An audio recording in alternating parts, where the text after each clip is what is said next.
Circuit ഇതിലെ പ്രധാന നായകനായകന്മാരായിട്ട് പറയുന്നത് ഒന്ന് ആസിഫ് അലി, അത് കഴിഞ്ഞിട്ട് ദീപക് പരമ്പോൾ, അത് കഴിഞ്ഞിട്ട് ദിവ്യ പ്രഭ, പിന്നെ ഉർഹാൻ എന്ന് പറഞ്ഞൊരു പയ്യൻ അഭിനയിച്ചിട്ടുണ്ട്. അടിപൊളി പെർഫോമൻസ് ആണ്. ആ പയ്യന് കൊടുത്തിട്ടുള്ള റോള് പയ്യൻ നന്നായിട്ട് തന്നെ ചെയ്തിട്ടുണ്ട്. ഈ സിനിമ പ്രവാസ ജീവിതമാണ് പ്രധാനമായിട്ട് കാണിച്ചിട്ടുള്ളത്. എന്ന് വെച്ചാൽ ഗൾഫ് കൺട്രിയിൽ പോയി ജീവിക്കുന്ന അവരെ ലൈഫ്, ജോലിയുള്ളവർക്ക് അവരുടേതായ ആ ഒരു പ്രശ്നങ്ങൾ, ചിലർ ജോലിക്ക് വേണ്ടി പോയി ജോലി കിട്ടാതെ അനുഭവിക്കുന്ന കുറേ പ്രശ്നങ്ങൾ, ഇതെല്ലാം നല്ല അടിപൊളിയായിട്ട് കാണിച്ചു. ഇതിലുള്ള എല്ലാവരും അന്യായ പെർഫോമൻസാണ്.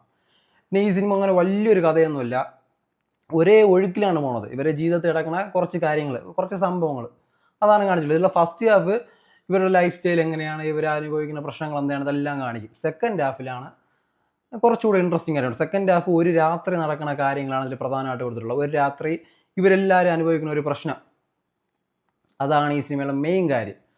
ഈ സിനിമ മെയിനായിട്ട് ഇരിക്കണമെന്ന് വെച്ചാൽ പെർഫോമൻസ്, അടിപൊളി പെർഫോമൻസാണ്. എല്ലാവരും നല്ല, ആരും വെറുപ്പിച്ചിട്ടില്ല. അതാണ് ഈ സിനിമയുടെ ഏറ്റവും വലിയ പ്ലസ്. ഈ സിനിമയുടെ ട്രെയിലർ കണ്ട് എനിക്ക് അത്ര ഇൻട്രസ്റ്റിംഗ് ആയിട്ട് തോന്നില്ല. ഈ സിനിമയുടെ ട്രെയിലറിലുള്ളവർ തന്നെയാണ് സിനിമ ഒരേ ഒഴുക്കിലാണ് പോകുന്നത്. ഭയങ്കര ഇൻട്രസ്റ്റിംഗ് ആയിട്ടോ അല്ലെങ്കിൽ ഭയങ്കര സ്പീഡിൽ ഒരിടവും പോകുന്നില്ല, ഒരേ ഒഴുക്കിൽ. സ്റ്റാർട്ടിങ് എങ്ങനെയാണോ അതുപോലെ തന്നെയാണ് ക്ലൈമാക്സ് എല്ലാം നല്ല ഹാപ്പി എൻഡിങ് ആയിട്ടാണ് കൊടുത്തിട്ടുള്ളത്. കുറേ കാര്യങ്ങളൊക്കെ നമുക്ക് നല്ല സങ്കടം തോന്നും. ആസിഫ് അലിയുടെ പെർഫോമൻസ് പറയേണ്ട കാര്യമില്ല, പുള്ളി അന്യായ പെർഫോമൻസാണ്, ഒന്നും പറയാനില്ല. ഞാൻ ഒരു ഹൈപ്പും ഇല്ലാതെ തിയേറ്ററിൽ പോയാൽ ഉറക്കം വരും എന്നുള്ളൊരു മൈൻഡിലാണ് ഞാൻ പോയത്. എനിക്ക് നന്നായിട്ട് ഇഷ്ടപ്പെട്ടു.